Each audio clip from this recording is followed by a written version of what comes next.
চলে আসতেছিলেন।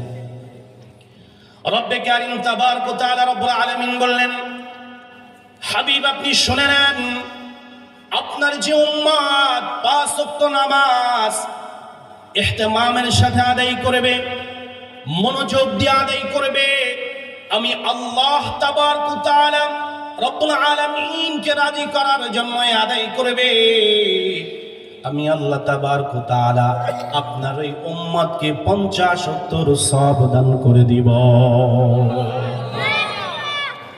৫০ ওয়াক্তের নেকি আপনার উম্মতকে আমি দান করে দেব। আল্লাহু আকবার। হাবিবে কিবরিয়া জনাবে মুহাম্মদুর রাসূলুল্লাহ, চিৎকার দিয়ে বলুন না সাল্লাল্লাহু আলাইহি ওয়াসাল্লাম। আরে বললে কি হয়, আপনাদের মসজিদে একদিন বলছিলাম, শেষে বলবো মনে থাকলে ইনশাআল্লাহ। আমার আপনার নবী এই ৫ ওয়াক্ত নামাজের উপরকন নিয়ে যখন দুনিয়ায় চলে আসলেন, তো হাবিবে কিবরিয়া জানায়া দিলেন উম্মতরা রে, ও আমার প্রিয় সাহাবীরা, আল্লাহর সঙ্গে দেখা করতে চাও? আল্লাহর সঙ্গে কি তোমাদের দেখা করতে মন চায়?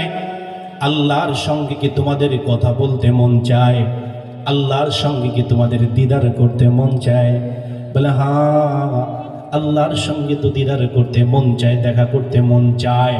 তো তাবারক ওয়া তাআলার বন্ধু আমার আপনার নবী বলেন, আসসালাত আসসালাতু মিরাজুল মুমিনিন।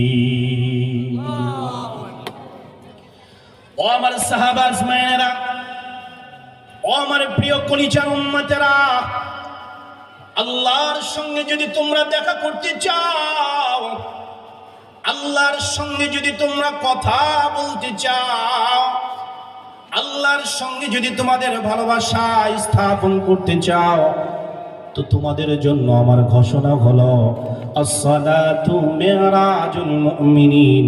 আল্লাহর সঙ্গে বন্ধুত্ব স্থাপনের সর্বোত্তম জায়গা হলো নামাজ। এজন্য দোস্ত আহবাব,